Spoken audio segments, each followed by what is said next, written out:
Hi, I'm Kobe. For my turn project, I did a game called Barnyard Blitz. Barnyard Blitz is a simplistic real-time strategy game, and I use different path planning algorithms to move the units around, which is where my main point of complexity comes in, I guess. For the starting screen, we just have controls, the units, and the scoreboard, which I just write into a text file and read it back while I sort it. And then going into the actual game, you'll see that the grid here, this is recursively generated, so each time I generate a new grid, I'm going to check if there's a viable path to the objective using one of the path planning algorithms, and then in that process I also update the adjacent nodes for every single node in the grid so that you can also use that for more path planning. The idea is that you have a limited amount of food, and you have your units that you want to use to get to the blue tile here. So the chicken uses simplistic AI to move around. It's RNG based. It doesn't do super well against walls.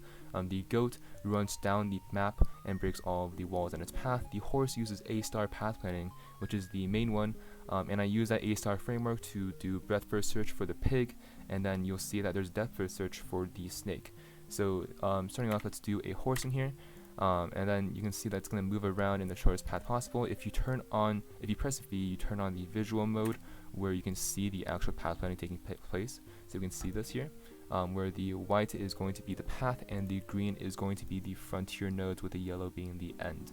And if you look at the pig, and one extra thing, when I spawn this pig, the snake awakens when there are 2 or more units on the board, and it's going to use depth first search to path to your first unit. So if I spawn the pig in here, you'll see that the snake takes a very long route and goes straight for your horse. You can move it around.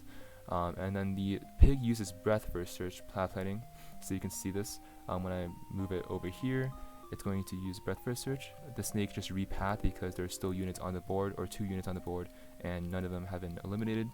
And the goal is you're trying to get to this blue square here. The wolves will basically just scan a 5x5 area, and if there's a unit in there, it's going to chase after it.